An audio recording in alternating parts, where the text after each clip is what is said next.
انا سمعت يا اختي ان الخالة وداد عايزة تعزم البيت كله على الفطار عندها. دي مجنونة دي ولا ايه؟ ده البيت فيه اكتر من 7 شقق. الله يعينك يا استاذ ايوب على مراتك. هو ده اللي اسمه الخراب المستعجل. هي الست دي دماغها راحت منها فين؟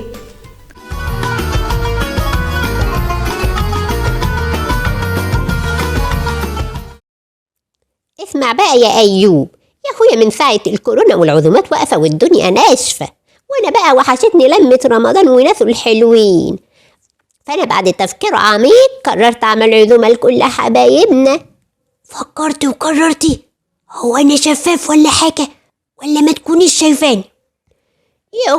يقطعني يا أخويا، مش القصد، أقصد أقول لك نرجع نلم شمل المنطقة ولم زمان.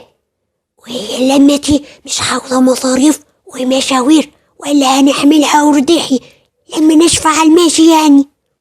لما تهلا على النشف يا راجل انت، بقول لك هنعزم كل حبايبنا، يعني لازما وحتما تكون وليمة يضحكوا بيها بعد ما يملوا كروشهم.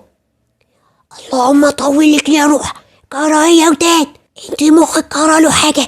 وليمة اللي يملوا بيها كروشهم؟ حتى قالك انك متجوزة محمد علي باشا ولا سعد زغلول، ليه البعثة دي يعني؟ ايوه هي كلمة واللي قلته هيتنفذ يا ضيع عين.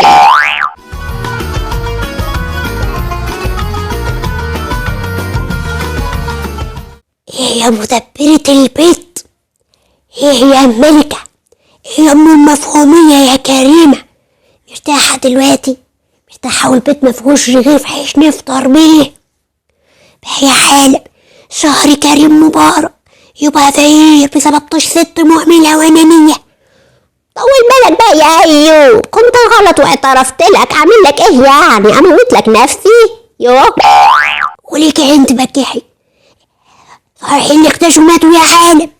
100 مرة قلنا هنعزم، يبقى مرة مرتين يا طويلة عيلتين مع أكلة متينة ولا أكلتين، لكن دي تيجي لا، لازم نتفشخر ونصرف وفي الآخر نشحت باقي الشهر، وهو الشهر لسه ما جاش نصه وادين على الحميد المجيد.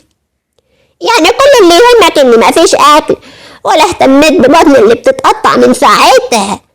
ده اللي واجب عليكي والله. كملت هموت وخرب ديار.